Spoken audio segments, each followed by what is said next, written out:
Radhe Radhe everyone, आप सभी को करवा चौथ की हार्दिक शुभकामनाएं।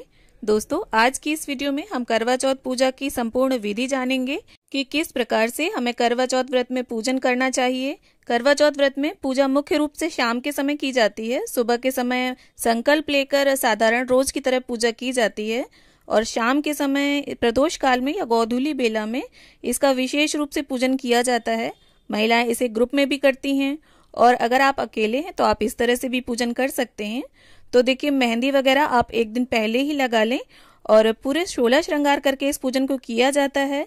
और आप अपने शादी के चढ़ाए का लहंगा या साड़ी कोई भी सामान पहनकर और चुनरी जो चढ़ी हो आपकी शादी में या पीलिया उसे ओढ़कर इस पूजन को करें तो बहुत ही शुभ रहता है। तो देखिए, पूजा से पहले आप चौकी या पट्टे पर लाल रंग का कपड़ा बिछाकर इस तरह से देखिए करवा माता की फोटो आती है और फोटो भी आती है, कैलेंडर भी आता है, तो आपको जो मिल जाए आप वो ले लें। और देखिए, इसमें गणपति जी, गौरी माता और करवा माता, सूर्यदेव, चंद्रदेव सभी बने हुए हैं। तो यहाँ पर मैं अलग से गौरी गणपति की स्थापना नहीं करूंगी। और देखिए, इस कैलेंडर ये फोटो में कथा भी लिखी हुई होती है। तो यहाँ देखिए, थोड़े से गेहूं का आसन देते हुए मैं करवा माता को विराजमान कर लूंगी और गौरी गणपति की पूजा हम इसी में ही कर लेंगे, फोटो में ही। इसके साथ ही देखिए, कई जगह तो कलश स्थापना की जाती है करवा चौथ पर और कई जगह नहीं भी की जाती है। तो अगर आपके यहाँ कलश स्थापना नहीं की जाती है तो आप इस विधि को स्किप भी कर सकते हैं। लेकिन देखिए, कलश स्थापना जो विशेष पूजन होते हैं उनमें कलश स्थापना जरूरी होती है। तो अगर आप करना चाहें तो करें, ना करना चाहें तो ना भी करें। तो देखिए, इस तरह से एक साफ जल का लोटा ले लेंगे हम। आप लोटा जो है वो पीतल का भी ले सकते हैं और तांबे का भी, और उसमें शुद्ध जल भर लेंगे, गंगा जल डाल लेंगे। और यहाँ देखिए, कलश के कंठ पर मैंने मोली बांध ली है और मोली आप जरूर बांधें, ऐसे ही कलश को ना छोड़ें। इसके साथ ही देखिए, एक हल्दी की गांठ, सिक्का, सुपारी, इलायची और एक लौंग का जोड़ा, ये सभी सामग्री हम कलश के अंदर डाल देंगे। और थोड़े से अक्षत आप जरूर डालें क्योंकि चंद्रदेव का पूजन होता है करवा चौथ पर, तो आप अक्षत डालें। और चांदी का सिक्का भी डाल सकते हैं आप एक, या इसकी जगह पर छल्ला या चांदी की अंगूठी डालें। और एक सफेद फूल हो सके तो वो भी आप डाल लें, और फूल ना हो अगर आपके पास तो आप ना भी डालें तो चलेगा, कोई बात नहीं। इसके साथ ही देखिए, 5 यहाँ पर आम के पत्ते लिए हैं मैंने, तो उन्हें कलश के कंठ पर लगा लेंगे। और गेहूं से भरा एक पूर्ण पात्र हम कलश के ऊपर रख देंगे। अगर आपको आम के पत्ते ना मिले तो आप अशोक के पत्ते भी लगा सकते हैं। और इसके साथ ही देखिए, एक शुद्ध देसी घी का दिया हम प्रज्वलित कर लेंगे। यहाँ दीप कलश की स्थापना की है मैंने, आप चाहें तो दिए की जगह पर श्रीफल रखकर श्री कलश की भी स्थापना कर सकते हैं। और धूप बत्ती भी साथ में जला लेंगे हम।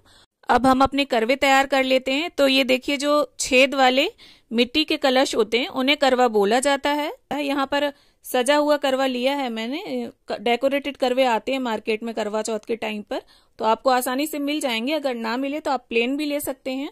और देखिए, हमारे यहाँ 2 करवे लिए जाते हैं। जो अकेले पूजन करते हैं वो 2 करवे लेकर पूजा करते हैं। तो उनमें से एक करवे में तो हमारे यहाँ जल भरा जाता है और दूसरे करवे में मेवे, मिठाई, ये सामग्री भरी जाती है। तो यहाँ मेवे और बताशे लिए हैं मैंने। बताशे भी एक तरह से मिठाई होती है।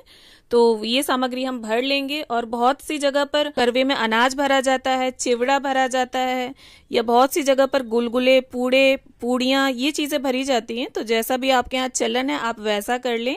और कई जगह होता क्या है, एक करवा मिट्टी का, एक जो सागर होता है धातु का, वो लिया जाता है। तो जैसी भी आपके परिवार में परंपरा है आप उसको फॉलो करें। यहाँ पर जिस प्रकार मेरे परिवार में पूजा होती है करवा चौथ की, वो विधि मैं आपके साथ शेयर कर रही हूँ। और देखिए, दूसरे करवे में साफ जल, अक्षत और एक बताशा डाल लेंगे हम। और ये जो सराई आती है इससे आपको करवों को ढक जरूर देना है। और इसके साथ ही देखिए, अब हम करवों को स्थापित कर लेंगे। यहाँ गेहूं का आसन देते हुए मैंने दोनों करवों की स्थापना कर ली है। आपको अगर गेहूं ना मिले तो आप इसकी जगह पर बाजरा भी ले सकते हैं, या अक्षतों का आसन देते हुए भी आप करवों की स्थापना कर सकते हैं। और करवों को देखिए, हमें खाली नहीं छोड़ना है, इसके ऊपर कोई फल या मिठाई आप जरूर रख लें। सभी की स्थापना के बाद अब हम गंगा जल और फूल की सहायता से छींटा देते हुए सभी का शुद्धिकरण कर लेंगे। और जिस प्रकार से देखिए हम स्नान के बाद वस्त्र धारण करते हैं, ठीक उसी प्रकार से सबसे पहले गणपति जी को हम वस्त्र की भावना से मौली अर्पित कर देंगे। अब देखिए, कलश पर तो हमने मौली कंठ में बांध ही दी थी और जो हमारे करवे हैं इनके कंठ पर लेस बंधी हुई है ऑलरेडी, पर फिर भी मैं यहाँ पर इनके कंठ पर वस्त्र की भावना से कलावा बांध दूंगी। आप चाहें तो ना भी बांधें तो चलेगा, कोई दिक्कत वाली बात नहीं है। अगर आपके करवे सजे हुए हैं, लेस वगैरह लगी हुई है और अगर प्लेन है तब आप मोली जरूर बांधें। ऐसे ही करवों को खाली ना छोड़ें। और इसके बाद देखिए अब हम सबसे पहले गणपति जी को यहाँ पर रोली अर्पित करेंगे, फिर माता पार्वती को, और इसके बाद फोटो में जितने भी देवी देवता विराजमान है सभी को हम तिलक कर लेंगे। चंद्रदेव, सूर्यदेव, करवा माता, वीरावती, उसके सभी भाई, सभी को हम तिलक कर लेंगे। अब देखिए हमें शिव शंकर महाराज को यहाँ पर चंदन अर्पित करना है। रोली से उन्हें भूल कर भी तिलक ना करें। रोली, कुमकुम, सिंदूर शिव जी पर नहीं चढ़ाया जाता। और इसके बाद देखिए सभी सामग्री को हम सिंदूर से, चंदन से, चाहे जिस चीज से आप टीकें, टीक जरूर लें। कोई भी सामान खाली ना छोड़ें। यहाँ पत्तों पर, कलश पर, दीपक पर, करवों पर, सभी पर हम टीका लगा लेंगे। और देखिए अगर आपके करवे प्लेन हैं तो आप स्वास्तिक भी बना सकते हैं और कलश पर भी स्वास्तिक बना सकते हैं, पर मैंने यहाँ पर थोड़ा सरल विधि में आपको दिखाने की कोशिश की है, इसलिए मैं यहाँ पर सिर्फ टीक रही हूँ। अब देखिए वैसे भी किसी भी पूजन में गणपति जी की पूजा सर्वोपरि होती है, सर्वप्रथम उनका पूजन किया जाता है। और चौथ की पूजा में तो विशेष महत्व होता ही है इनके पूजन का। तो यहाँ पर धूप घास, लाल रंग का फूल गणपति जी को अर्पित कर दिया है मैंने। माता पार्वती को, करवा माता को, सभी देवी देवताओं को हम यहाँ पर फूल अर्पित कर देंगे। अगर फूल आपको उपलब्ध हो जाते हैं तो आप फूल इस्तेमाल करें पूजा में। अगर फूलों की व्यवस्था ना बन पाए तो कोई दिक्कत वाली बात नहीं है, आप बिना फूलों के भी पूजन कर सकते हैं। अब देखिए माता को अर्पित करने के लिए यहाँ आपको बिंदी, महावर, सिंदूर, चूड़ियाँ और मेहंदी, ये चीजें 5 चीजें जरूर रखनी है। इसके साथ अगर हो जाए तो आप बिछुए रख सकते हैं चांदी के, और अगर चांदी के बिछुए ना रख पाए तो आप कांसे के बिछुए भी रख सकते हैं। और अगर आप चाहें तो 16 श्रृंगार की सामग्री भी भेंट कर सकते हैं माता को। पर करवा चौथ पर आपको सुहाग की सामग्री जरूर भेंट करनी है, क्योंकि ऐसा माना जाता है कि जो हम दान करते हैं वही हमारे पास वापस आता है। और अखंड सुहाग की कामना से इस व्रत को किया जाता है, तो आप सुहाग का सामान जरूर चढ़ाएं माता को। इसके साथ ही देखिए करवा चौथ पर सासू माँ के लिए बायना निकाला जाता है। बायना में आपकी सासू माँ अगर सूट पहनती हैं तो वो निकाल लें, वरना साड़ी, कुछ सुहाग का सामान और थोड़ी दक्षिणा भी आप जरूर रख दें। और इसे भी हम यहीं पूजा की चौकी के पास रख लेंगे और चंद्र पूजन के बाद इसे सासू माँ को दे देंगे।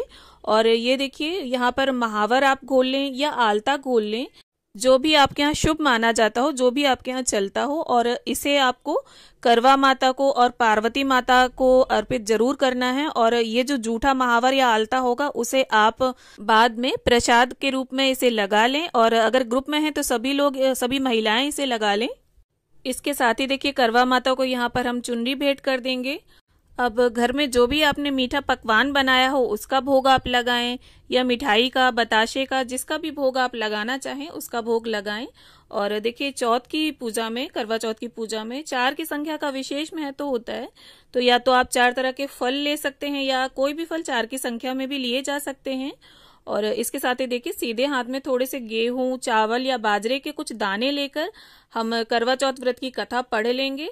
तो देखिए यहाँ कैलेंडर में भी कथा लिखी हुई होती है, अगर आपके पास कथा पुस्तिका नहीं है तो आप यहाँ से देखकर भी कथा पढ़ सकते हैं, या अगर कथा पुस्तिका है तो उससे आप कथा पढ़ लें। और कथा संपन्न होने के बाद ये जो गेहूं के दाने होंगे थोड़े से हम करवा माता के समक्ष छोड़ देंगे, और बाकी के जो गेहूं के दाने होंगे उन्हें हम अपने चुनरी के या साड़ी के या पीलिया के, जो भी आपने पहनकर पूजा करी है, उसके छोर में बांध लेंगे।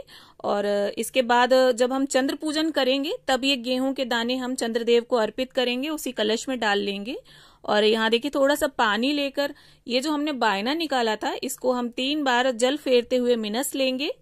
और इसके बाद देखिए धूप दीप से हम गणपति जी की, गौरी माता की, करवा माता की, सूर्य देव की, चंद्र देव की, कलश देव की और फोटो में जितने भी देवी देवता विराजमान है सभी की आरती उतार लेंगे।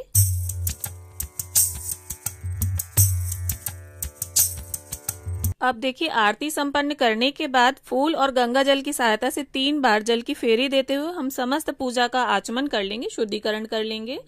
और इसके साथ ही गेहूं, अक्षत, बाजरा, कोई भी अनाज आप निकाल कर उसमें थोड़ी दक्षिणा रखकर आप यहीं पर रख लें, और बाद में इसमें थोड़ा और मिक्स करके सवाया मिक्स कर लें, और इसे बाद में आप दान जरूर करें।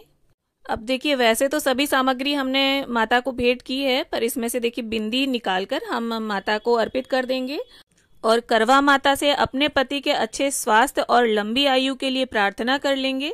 और साथ ही अगर पूजा में हमसे किसी भी तरह की कोई भी भूल चूक हो गई हो तो उसके लिए भी क्षमा याचना कर लेंगे माँ से। तो आशा करती हूँ करवा चौथ पूजा विधि का ये वीडियो आप सभी को जरूर पसंद आएगा। वीडियो अगर अच्छा लगे तो इसे लाइक करें, शेयर करें और चैनल को सब्सक्राइब जरूर कर लें। करवा चौथ से रिलेटेड और भी वीडियोस मेरे चैनल पर हैं, आप विजिट जरूर करें।